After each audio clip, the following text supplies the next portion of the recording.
नमस्कार साथियों, मेरा नाम है आर के सिंह। संस्कृति आईएएस के वीकली करंट अफेयर्स सीरीज में आप सभी का स्वागत है। इस सीरीज के अंतर्गत आज के एपिसोड में हम जिस खंड से जुड़े हुए महत्वपूर्ण न्यूज़ की चर्चा करने वाले हैं उसमें भूगोल, पर्यावरण और पारिस्थितिकी खंड से जुड़े हुए जो न्यूज़ इस वीक चर्चा में थे उन पर हम संक्षिप्त रूप से बात करेंगे और उनसे जुड़े हुए जो भी तथ्य होंगे उन पर भी हम प्रकाश डालेंगे। चलिए देखते हैं आज कौन कौन से महत्वपूर्ण न्यूज़ है जिस पर हम बात करेंगे। और चर्चा में आगे बढ़ने से पहले आप सभी के लिए सूचना है। सूचना क्या है कि संस्कृति आईएएस दिवाली फेस्टिवल के अवसर पर एक बड़ा डिस्काउंट ऑफर लेकर आया है। ये जो डिस्काउंट है ये अप टू 75% है, यानी 75% तक आपको छूट प्राप्त हो सकती है संस्कृति आईएएस के द्वारा संचालित जो अलग अलग कोर्स हैं। इसके लिए जो वैलिडिटी है वो 26 अक्टूबर से लेकर 2 नवंबर है, जिसमें अगर हम बात करें तो यूपीएससी जो फाउंडेशन कोर्स है इसमें प्रीलिम्स और मेंस के लिए ये संचालित है और इस पर जो डिस्काउंट आपको प्राप्त हो सकता है वो 50% तक हो सकता है। इसमें महत्वपूर्ण बात है कि सीसैट जो कोर्स है ये पूरी तरह से निःशुल्क है और इसके लिए जो पहले से निर्धारित फीस थी वो 1,20,000 थी, जो अब डिस्काउंट के बाद मात्र आपको 60,000 में प्राप्त हो सकती है। तो बड़ा एक डिस्काउंट है। इसके अलावा यूपीपीएससी जो फाउंडेशन कोर्स है ये भी प्रीलिम्स मेंस को ध्यान में रखते हुए संचालित करता है संस्कृति आईएएस। इस पर भी आपको एक बड़ा डिस्काउंट प्राप्त हो सकता है। ये जो डिस्काउंट है ये 70% तक है। आप देख सकते हैं एक भारी छूट है और जो इसके लिए निर्धारित फीस है वो 1,00,000 रुपये है और अब डिस्काउंट के बाद जो वर्तमान में फीस है वो मात्र 30,000 है। इसके अलावा ऑनलाइन लाइव पेन ड्राइव और डीएलपी जो कोर्स हैं उन पर ये डिस्काउंट आपको प्राप्त हो सकता है। यही नहीं, यूपीएससी से जुड़े जो विभिन्न कोर्स हैं और जो अलग अलग राज्यों के जो संचालित जो संस्कृति आईएएस के कोर्स हैं उन पर भी कई सारे बड़े छूट आपको प्राप्त हो सकते हैं। यदि आप और अधिक जानकारी चाहते हैं तो नीचे दिए गए नंबर 9555124124 पर संपर्क कर सकते हैं। दूसरा तरीका भी है, संस्कृति आईएएस की जो वेबसाइट है sanskrithias.com, यहाँ विजिट करके संबंधित जानकारी भी प्राप्त कर सकते हैं। चलिए अब टॉपिक देख लेते हैं कौन कौन से टॉपिक हैं जिन पर हम चर्चा करने वाले हैं। तो ये सभी टॉपिक हैं जिन पर हम आज बात करेंगे, एक एक करके सबको हम देखेंगे और इनसे जुड़े हुए जो महत्वपूर्ण बातें हैं उन पर हम चर्चा करेंगे। जो पहला टॉपिक है ये गांधी सागर अभ्यारण्य से जुड़ती है। गांधी सागर अभ्यारण्य, इसके बारे में हम बात कर लेते हैं क्यों चर्चा में है। तो ये बनेगा अब नया चीता आश्रय स्थल, इस कारण से ये चर्चा में है। थोड़ा सा न्यूज़ के बारे में हम देखते हैं।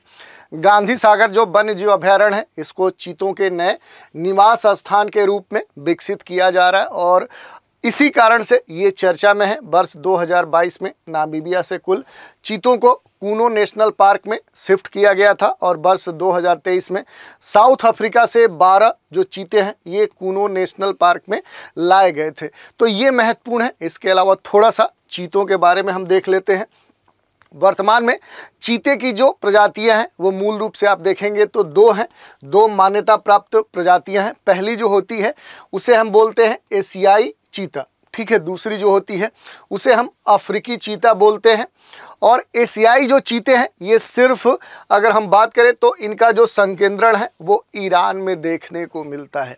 ये महत्वपूर्ण बात है, ये आपको ध्यान रखना है कि जो एशियन जो कह सकते हैं जो चीते हैं इनकी जो संख्या है या कहें एक तरह से मूल जो इनका संकेंद्रण है वो ईरान में है और जो अफ्रीकी चीते हैं इनका जो आकार होता है, जो क्षमता होता है, ये क्या होता है कि एशियाई जो चीते हैं इनकी तुलना में अधिक होता है। इनसे ये पावरफुल होते हैं, चाहे इनके साइज में देखा जाए चाहे इनकी कैपेसिटी की बात की जाए। उस दृष्टिकोण से क्या है कि यहाँ पर आप देखेंगे तो अफ्रीकी चीते मजबूत होते हैं। अब ये इन्वायरमेंट के कारण होता है या किस कारण से होता है ये रिसर्च की बात है।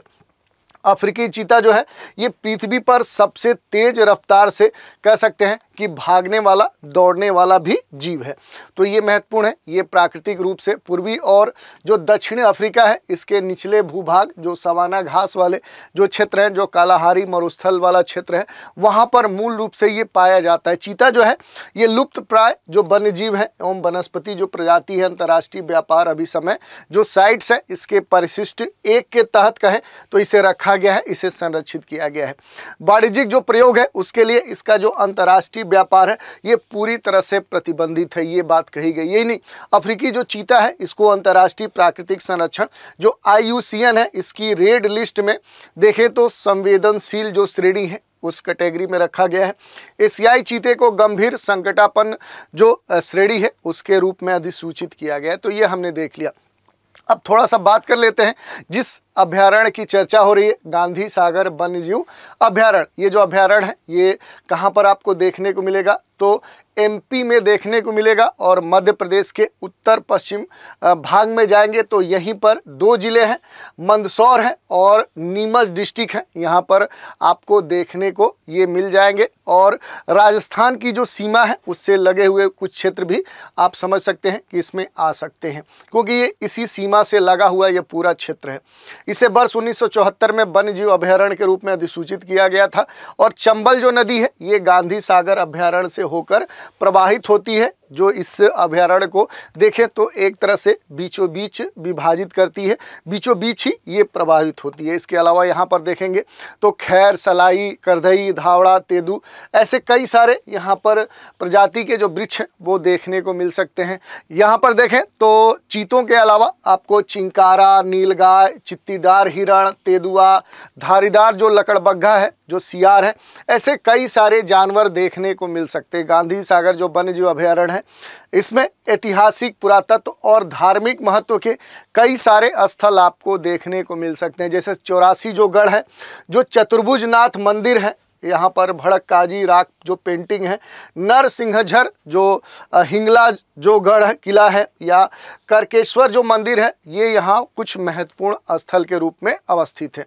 तो ये हमने देख लिया कि आखिर गांधी सागर वन्यजीव अभयारण्य क्यों चर्चा में। दूसरा टॉपिक है जैव विविधता पर, जो पार्टियों का जो 16वां सम्मेलन है ये चर्चा में है। अब बात कर लेते हैं जैव विविधता पर पार्टियों का जो 16वां सम्मेलन है, इसकी हम बात कर लेते हैं COP16। ये क्यों चर्चा में है तो देखिए, जैव विविधता पर जो अभिसमय है इसके जो पक्षकार हैं, इनका 16वां सम्मेलन 21 अक्टूबर को कोलंबिया के कैली में प्रारंभ हुआ। इस कारण से देखें तो ये चर्चा में था।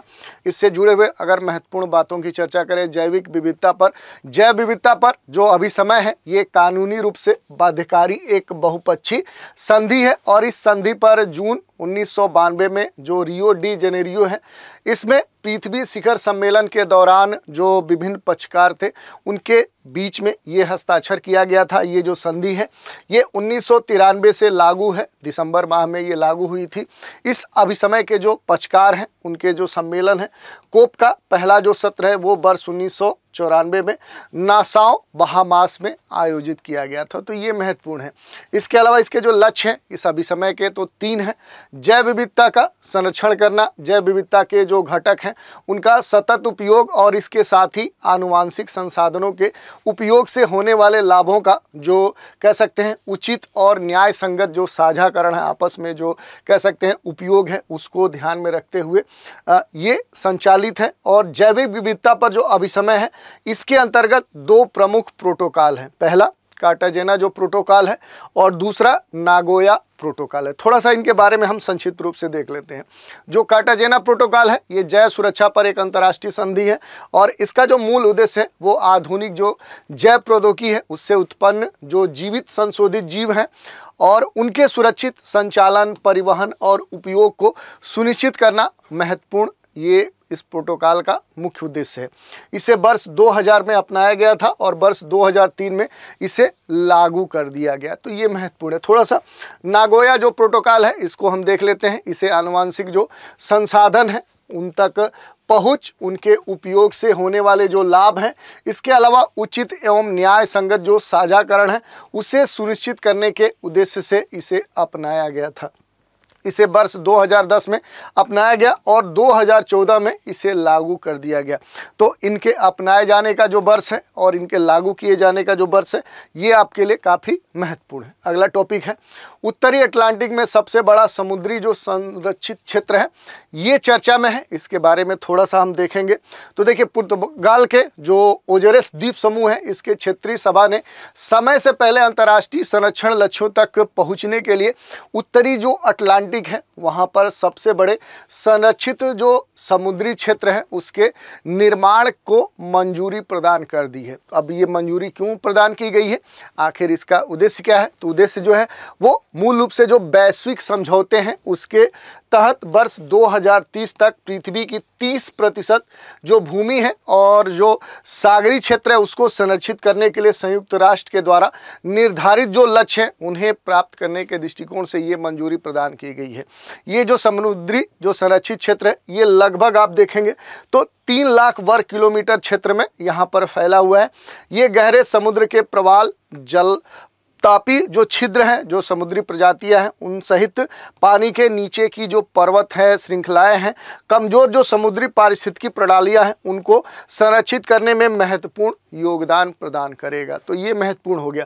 इसके अलावा अगर बात करें तो यहाँ पर आपके लिए महत्वपूर्ण हो जाता है जो ओजरेस द्वीप समूह है, इसकी जो अवस्थिति है तो ये कहाँ पर आपको देखने को मिलेगा, तो अटलांटिक महासागर में आप जाएंगे और उसमें भी उत्तरी जो अटलांटिक महासागर है यहाँ पर जाएंगे तो यहाँ पर कई सारे छोटे छोटे जो द्वीप है वो आपको देखने को मिलेंगे और लगभग 9 द्वीपों का एक समूह है जिसे हम ओजरेस द्वीप समूह के नाम से जानते हैं। ये एक तरह से ज्वालामुखी प्रक्रिया के द्वारा ये उत्पन्न हुए द्वीप हैं और यहाँ पर आप देखेंगे तो ओजरेस पठार भी आपको देखने को मिलेगा।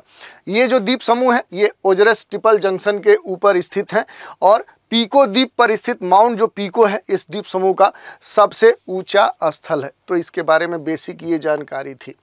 अगला जो टॉपिक है ये है PR-126 जो धान है, ये चर्चा में है। थोड़ा सा इसके बारे में देखें क्यों चर्चा में है। पंजाब में धान की जो किस्म PR-126 है ये किसानों के बीच विवाद के केंद्र में बनी हुई है। इसी कारण से ये जो धान की प्रजाति है ये चर्चा में है। इसमें देखें तो अन्य संकर जो प्रजातियां हैं उसको मिलाने के कारण इसकी खरीद में अब गिरावट देखी जा रही है, कमी देखी जा रही है। इसी कारण से ये चर्चा में है। देखें आखिर क्यों विरोध हो रहा है, तो PR जो 126 प्रजाति है इसके साथ अन्य जो संकर किस्म है उसको मिलाए जाने से चावल की पैदावार में अब कमी आ रही है और इसी कारण से इसका विरोध हो रहा है। अन्य जो संकर किस्म है उसमें अधिक चावल टूटने के कारण मिल मालिकों के द्वारा जो मिलावट वाले PR-126 है इसको लेने से अब इनकार कर दिया है। भारतीय खाद्य निगम जो है FCI है, इसके मानदंडों के अनुसार प्रत्येक 100 किलोग्राम धान से मिलर को कम से कम 67 किलोग्राम चावल उपलब्ध कराना होता है, जिसमें से 75% चावल जो है ये पूर्ण अनाज यानी बिना टूटे हुए चावल होना चाहिए। यही मूल कह सकते हैं विवाद का कारण है। कुछ संकर किस्में हैं जिसमें पूर्ण अनाज का जो प्रतिशत है वो 40 से भी कम होता है और इसी तरह से ये विवाद अब चर्चा में है। इसके अलावा थोड़ा सा इस प्रजाति के बारे में देख लेते हैं। PR-126 जो धान की प्रजाति है ये क्या है, एक धान की किस्म है, जनरेटेड है। इसे वर्ष 2016 में पंजाब कृषि विश्वविद्यालय ने पेश किया था, विकसित किया था। यह किस्म अपनी कम समय में जो प्रोडक्शन क्षमता है, उच्च जो उत्पादकता है, न्यूनतम जो कीटनाशक की आवश्यकता है, उत्कृष्ट जो उत्पादन अनुपात है, इसके अलावा जो सिंचाई की कम आवश्यकता है, इस कारण से ये किसानों के बीच में अधिक लोकप्रिय हुई थी। यही नहीं, ये प्रति एकड़ 30 क्विंटल से अधिक औसत उपज भी प्रदान करती थी। यानी कह सकते हैं कि इसका जो प्रति क्षेत्र जो उत्पादन है वो काफ़ी अधिक था। इसी कारण से ये चर्चा में या कहें तो किसानों की पहली पसंद होती थी। यही नहीं, इसके लिए उत्पादन में जो आवश्यक कह सकते हैं आधारभूत जो आवश्यकता है उसकी भी कम मात्रा होने से किसानों के लिए ये कह सकते हैं सुविधाजनक प्रजाति थी और इस कारण से ये काफ़ी कहें तो किसानों की पसंद थी। वर्ष देखें 23 में तो PR 126 की खेती लगभग 8.56 लाख हेक्टेयर क्षेत्र में की गई। ये पंजाब में गैर जो बासमती धान की खेती है उसके क्षेत्र का लगभग 33% है। तो आप समझ सकते हैं कि एक बड़े क्षेत्र में इस धान की प्रजाति का उत्पादन पंजाब में होता था, लेकिन अब ये विवादों में घिर चुकी है। अगला टॉपिक देख लेते हैं। ये साइक्लोन दाना है, इस समय काफ़ी चर्चा में है क्योंकि पिछले देखें तो 24 अक्टूबर को ये एक तरह से उड़ीसा पश्चिम बंगाल के जो तटीय क्षेत्र हैं वहाँ पर टकराया और इस कारण से ये चर्चा में है। चक्रवात जो दाना है ये कहाँ पर टकराया? उड़ीसा और पश्चिम बंगाल के तट से। इसकी वजह से देखें तो जो उड़ीसा का पुरी है यहाँ 3000 से अधिक जो पर्यटक हैं उन्हें सुरक्षित स्थानों तक पहुँचाया गया। होटलों की जो बुकिंग है वो बंद कर दी गई। उड़ीसा में 14 जो ज़िले हैं वो कह सकते हैं हाई अलर्ट पे रखे गए। यहाँ जो स्कूल है जो कॉलेज है उनकी लंबी छुट्टियाँ कर दी गई। उड़ीसा में करीब 10 लाख लोगों को बाहर शिफ्ट किया गया है जो प्रभावित क्षेत्र होने की संभावना थी। उड़ीसा में 150 तथा बंगाल में 198 जो ट्रेनें थी उन्हें इस चक्रवात के कारण रद्द करना पड़ा। तो ये काफ़ी महत्वपूर्ण है। ये दाना जो चक्रवात है इसके बारे में बेसिक जानकारी ले लेते हैं। इसकी जो उत्पत्ति है ये कहाँ पर हुई है? तो आप अंडमान सागर में जाएंगे तो वहीं से इसकी उत्पत्ति हुई थी और फिर क्या है कि ये आप इधर देखेंगे उड़ीसा और पश्चिम बंगाल धीरे धीरे इसका पाथ था जो अंडमान सागर से इधर आप देखेंगे तो फिर उड़ीसा और पश्चिम बंगाल तक पहुंचा था। इसका जो नाम है वो सऊदी अरब के द्वारा दिया गया है और इसका जो मीनिंग होता है वो होता है उदारता। तो ये हमने देख लिया। थोड़ा सा साइक्लोन के बारे में देख लेते हैं, साइक्लोन की क्या विशेषताएँ होती हैं। तो जो चक्रवात है इसमें जो हवा का वेग होता है वो काफ़ी तेज होता है, तीव्र होता है और इसमें मूसलाधार बारिश होती है, भारी मात्रा में वर्षा होती है। इसकी जो उत्पत्ति है वो स्थान के आधार पर अलग अलग नाम दिए जाते हैं। अगर आप देखेंगे तो यहाँ पर इसको थोड़ा सा यहाँ पर मैप से देख सकते हैं। इधर जो ये पूरा नॉर्थ अमेरिका महाद्वीप वाला क्षेत्र है इसके इधर यानी आप देख सकते हैं उत्तरी अटलांटिक या इधर देखिए गल्फ ऑफ जो मैक्सिको वाला क्षेत्र है ये वाला जो क्षेत्र यहाँ पर जो चक्रवात आते हैं उनको स्थानीय नाम हरिकेन के नाम से जाना जाता है। या फिर इधर पैसिफिक ओशियन वाला जो क्षेत्र है यहाँ भी जो चक्रवात आते हैं इन्हें हरिकेन कहा जाता है। इसके अलावा आप देखेंगे इधर इंडियन ओशियन वाला जो हिंद महासागरीय जो क्षेत्र है यहाँ पर जो चक्रवात आते हैं इनको सामान्य तौर पे साइक्लोन या उष्णकटिबंधीय चक्रवात कहते हैं। इसके अलावा ये देखिए इधर आएंगे साउथ चाइना सी वाला जो पूरा रीजन है इधर आएंगे तो आपको जो चक्रवात हैं इनके जो स्थानीय नाम है या फिर टाइफून या टाइफू कहा जाता है। जबकि ऑस्ट्रेलिया के पश्चिम पूर्व वाला जो क्षेत्र है यहाँ पर आएंगे जो चक्रवात हैं उन्हें विली विलेज के नाम से जाना जाता है। जबकि अफ्रीका के अगर पश्चिम में आएंगे और साउथ अमेरिका के पूरब में आएंगे तो ये वाला जो पूरा क्षेत्र है यहाँ पर चक्रवात को टर्नेडो के नाम से जाना जाता है। तो ये आपके लिए महत्वपूर्ण है। इसके अलावा इन सभी प्रकार के जो तूफान हैं जिनका स्थानीय नाम अलग अलग है इनका जो एक तरह से वैज्ञानिक नाम है या कहें यूनिवर्सल जो नाम है वो ट्रॉपिकल साइक्लोन कहा जाता है, उष्णकटिबंधीय चक्रवात कहा जाता है। क्योंकि ये उष्णकटिबंधीय जो क्षेत्र हैं सामान्य तौर पे आप देखेंगे तो दोनों गोलार्धों में 5 डिग्री नॉर्थ से लेकर या कहें तो 8 डिग्री नॉर्थ से लेकर 15 डिग्री नॉर्थ के बीच में दोनों यानी उत्तरी गोलार्ध और दक्षिणी गोलार्ध दोनों गोलार्धों में इसकी उत्पत्ति होती है। इसके अलावा अगर आप देखेंगे तो ये जो चक्रवात हैं ये सामान्य तौर पे जो महासागर हैं उनके पश्चिमी भागों में इनकी उत्पत्ति होती है क्योंकि यहाँ पर जो तापमान होता है वो पूर्वी भागों की अपेक्षा अधिक होता है। ये इसका एक कारण है।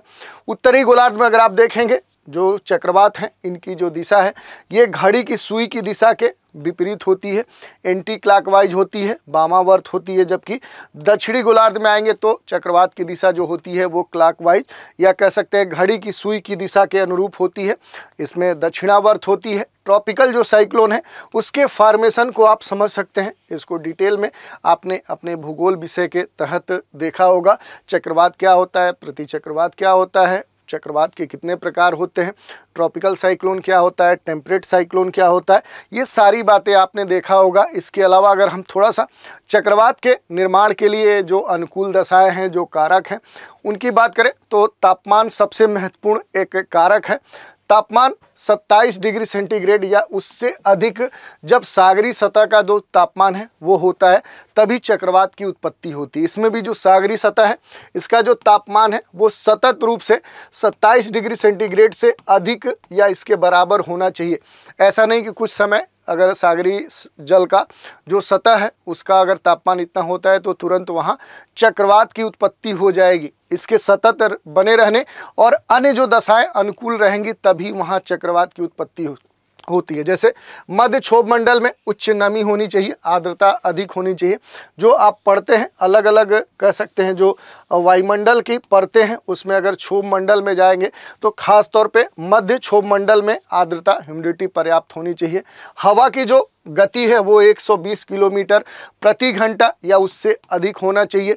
घूर्णन आराम करने के लिए जो कोरियालिस फोर्स है इसकी उपस्थिति अनिवार्य। इसी कारण से आप देखेंगे तो यहाँ पर इक्वेटर या विषुवत रेखा पर सामान्य तौर पे आपको चक्रवात की उपस्थिति नहीं देखने को मिलेगी। इसके अलावा अगर देखें तो प्रारंभिक स्तर पे जो लो प्रेशर निम्न दबाव क्षेत्र इसके लिए अनुकूल एक कारक है, अवस्थिति है। ये जब होगा तभी साइक्लोन की उत्पत्ति हो पाएगी। तो इस तरह से हमने देख लिया कि इस हफ्ते जो भी महत्वपूर्ण जो भूगोल, पर्यावरण, पारिस्थितिकी खंड से जुड़े हुए जो टॉपिक चर्चा में थे उन पर हमने संक्षिप्त रूप से बात की। तो आज के एपिसोड में इतना ही। नए एपिसोड में एक नए विषय के साथ फिर मिलेंगे, तो आप हमारे साथ बने रहें। इसके लिए धन्यवाद।